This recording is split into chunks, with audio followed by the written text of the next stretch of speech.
6 minutos, eu vou pedir, porque aqui, como eu abri lá, eu tenho que apertar aqui. Não. Paulo, só sai da luz aí para poder a filmagem ficar melhor. Aí, obrigado. Eu adoraria ouvir o vereador que mora no Sapê. E ele, de implicância comigo, com a Thalíria, vai ficar de boca calada porque ele veio aqui só para ouvir. Chegou atrasado. Você falou antes? Pô, se eu soubesse que você ia falar no início, teria chegado na hora. Mas olha só. É importante a gente deixar claro uma parte do que eu vou falar aqui já foi ouvido por algumas pessoas. Eu não lembro todo mundo que está com a camisa verde aqui hoje, mas o Ronald eu lembro que ouviu numa audiência anterior a gente já comentar isso. Nós temos um problema grave que não começou agora na discussão desse plano e que, de certa maneira, envolve um quadro técnico da Prefeitura de Niterói que quase não conhece nada de Niterói. Nem o Renato, nem o Rogério. O que significa da nossa parte, enquanto bons anfitriões de pessoas que são chamadas para trabalhar na Prefeitura e fazem um esforço danado, merece o nosso respeito. Agora, quando alguém pergunta, já viu um ouriço? Já viu? Não viu nada, não conhece Niterói. E não conhece Niterói porque a Prefeitura de Niterói não é apenas o governo do Rodrigo Neves. Ao longo da história dessa cidade, Paulo, pelo menos desde que eu sou vereador e me obrigo a acompanhar essas discussões, nunca fez questão de profissionalizar os quadros de trabalhadores, funcionários públicos de Niterói e não empregados do prefeito de plantão, que trabalhassem de maneira constante, cuidando da vida da gente. Isso é um problema sério, estrutural. Nós temos, na área de educação, todos os nossos professores, a maioria dos nossos professores são da rede, independente dos problemas da rede. É uma organização de trabalhadores em educação que são funcionários públicos desta cidade. Não são empregados do prefeito de plantão. São servidores da população. Nós temos um quadro na saúde, dentre os quais nós temos aqui um médico, o vereador Paulo Velasco, que apesar dos problemas que se acumulam, Programa Médico de Família via Associação de Morador, RPA, Recibo de Trabalho Precário, que é a relação com o RPA, mas nós temos também um quadro, não temos quadro no urbanismo. Isso porque os sucessivos governos fazem questão de fazer as leis encomendadas pelo mercado imobiliário. Quem define o que vai acontecer em cada parcela do território é o mercado imobiliário, que discute às escondidas, não é em audiência pública, o que interessa ao mercado, e aí constrói a lei que melhor lhe convém. Tem muita gente, e o Rogério ouviu isso, o Atatino ouviu isso, o Gabriel também, pessoas acusando o mercado imobiliário: vocês violam lei. Não violam nada. Eles não precisam violentar e violar lei nenhuma, porque eles encomendam às escondidas com o prefeito de plantão a lei que lhes convém, de tal modo que, na hora que a lei é aplicada, eles não estão violando absolutamente nada. Então, o que os companheiros, e aí o Barandier, que agora está morando em Niterói, mas também morava no Rio de Janeiro, o que o Rogério, que está nos ajudando, um técnico competente que ajudou no diagnose, contratado pela Fundação Getúlio Vargas, ajudou no momento anterior do plano, estão tentando fazer aquilo que lhes é encomendado por quem? Quem é o chefe do governo? É Rodrigo. Então a responsabilidade por um melhor plano ou um pior plano está diretamente relacionado ao que faz ou não faz as opções políticas do prefeito de plantão, que se chama Rodrigo Neves. Em 2002, quanto tempo eu tenho, Tratino? Controla aí, porque eu não quero te aborrecer mais, porque eu já aborreço sempre. 3 minutos. O plano diretor de Niterói foi feito 2 anos depois da aprovação da lei orgânica. A Constituição de 88 foi aprovada em Brasília, a Constituição do Estado foi aprovada na Alerj, a lei orgânica do município de Niterói 2 anos depois foi aprovada, e em 92, sob a coordenação de um ex-prefeito que já morreu, João Sampaio, essa cidade ganhou um dos mais sofisticados, com base no que se podia fazer na época, um dos mais sofisticados planos de diretores, que é o plano diretor de 92. Que estabelecia no seu interior que em 10 anos seria revisto. Essa conta é fácil de fazer. 92 ele foi aprovado, 2002 deveria ser revisto.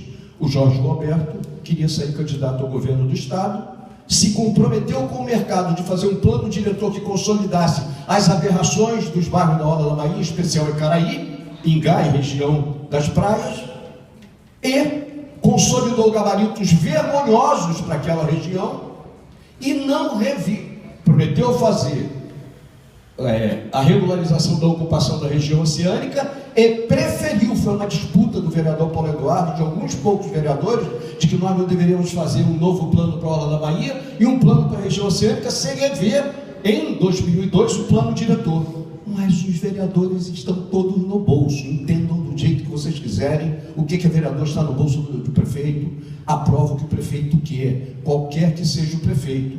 E aí, quando se diz, foi o Lucas, se eu não me engano, falou, ninguém queria, durante a discussão do plano urbanístico de Pelotiba, ninguém queria prédio no Largo da Batalha, com tantos andares. Atrativo, nós fizemos uma emenda para garantir na prática área de especial interesse urbanístico, o terreno, e você sabe disso, que você era secretário de habitação, o terreno que o MTST ocupou. Porque o que nós queríamos lá? O terreno necessário ao terminal do Largo da Batalha, importantíssima mobilidade urbana de Niterói. Descobrimos, com a ocupação do MTST, Atrativo descobriu junto conosco, que o Jorge Roberto comprou, desapropriou, mas não pagou. Que brincadeira é essa? Você ter algo que está definido para ser um terminal do Largo da Batalha, importantíssimo, para que a nossa cidade fique menos imobilizada, o Jorge desapropriou e não pagou. O que o Rodrigo tinha que fazer? Não, define isso como área, nós vamos dar um jeito de pagar. Nós vamos dar um jeito com os royalties do petróleo, é ou não é? 420 milhões de janeiro até agosto só desse ano.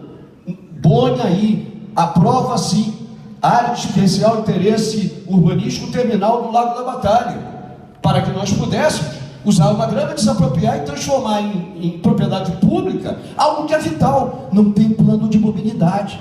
Se daqui a pouco, lá na frente, quando fizer o plano de mobilidade, definir que aquele território é importante na centralidade da mobilidade, já era. Porque foi aprovado que aquele terreno pode ter um monte de prédios de 8, 12 andares, que eu não me lembro agora de cor. Então, na verdade, não se fez em 2002, nós estamos em 2017, 15 anos depois do ano em que o plano diretor deveria ser revisto. Para quê? Para que pudesse ser feito em cada parcela de território aquilo que o empresário da construção civil quer fazer na cidade de Niterói. Essa discussão. E aí, vou terminar. E aí, vem as histórias que só acredita quem acredita em mula sem cabeça, Saci Pererê, Branca de Neve e os Sete Anões, Coelhinho da Páscoa e por aí vai. Não. Nós temos um plano diretor que é genérico, que é abstrato, que aponta o futuro da cidade, romântica, a gente quase chora de emoção, mas o papel dos planos urbanísticos no ordenamento jurídico da cidade não serão mais aquele que tem na Orla da Bahia, na região oceânica, na região norte e em Pelotiba, que nós acabamos de fazer, e nós não vamos nem fazer plano urbanístico regional para a região leste, porque agora nós vamos lá na frente fazer a lei de uso e ocupação do solo, que vai definir para a cidade inteira de que maneira nós vamos ocupar o solo. Então empurra-se com a barriga a definição e o desenho da Niterói que nós queremos. E essa é a pergunta básica. O que nós ganhamos o dia, não sei quando vai acontecer, é uma deliberação da própria Câmara, porque a dinâmica agora é legislativa. O que nós vamos ganhar em Niterói com a aprovação desse plano? Nós sabemos o que nós ganhamos com a aprovação do plano diretor de 92. Para o bem ou para o mal, nós sabemos o que nós ganhamos com o PUR da Orla da Bahia, que foi renovado em 2002. Para o bem ou para o mal. As regras estão lá. Nós sabemos o que se ganhou na região oceânica, para o bem ou para o mal, com o plano urbanístico da região oceânica em 2002. Na região norte, idem. Em Pelotiba, idem. Independente da gente gostar de uma coisa aqui ou acolá. O que nós vamos ganhar com esse plano diretor uma vez aprovado? Não vamos ganhar nada. Vamos continuar na mão do mercado, para que o mercado defina as portas fechadas na prefeitura. E não define com o Rogério, não define com o Barandier, define com o Rodrigo Neves. porque recentemente, para citar um exemplo, fecharam uma intervenção. Vocês vão ouvir muita discussão sobre isso, e na Câmara também. Houve uma operação urbana consorciada do centro, que não saiu do papel. O governo não conseguiu fazer absolutamente nada do que idealizava fazer no centro, de concreto. Ampliou, por um projeto de lei encaminhado à Câmara, ampliou o prazo de validade para que interessados empresários em fazer alguma coisa na área do centro pudessem construir, e mandou a mensagem de prorrogação da validade atrativa da outorga onerosa do direito de construir. E aí um vereador, que é um especialista em urbanismo, que é um especialista em planejamento urbano da cidade, chamado Roberto Jales, Beto da Pipa, presidente da Comissão de Urbanismo, fez uma emenda em que ele cria, na área da OLC, uma área de amortecimento para a proteção do meio ambiente. Ele define essa emenda de vereador, para depois dizer, não, eu, prefeito, não tenho nada a ver com isso. A Câmara é que fez essa modificação. O que o Beto da Pipa, com uma emenda dele? Ilegal, imoral, e nós vamos derrubar na justiça. O que ele fez? Ele criou uma área de amortecimento para pseudo-proteção do Morro do Arroz, para avançar nessa área com uma concessão de construção. Para quê? Para viabilizar a construção de um enorme shopping center na Marquês de Paraná. E o dia que aquilo lá estiver congestionado, para a gente sair da ponte e vir para a zona sul de Niterói, vão dizer que Niterói tem carro demais, porque a população é socioeconomicamente muito rica e compra carro demais. Então, pessoal, as coisas que acontecem na nossa cidade, para o bem ou para o mal, acontece como decorrência da nossa ação afirmativa, reclamando, discutindo, ou da nossa omissão.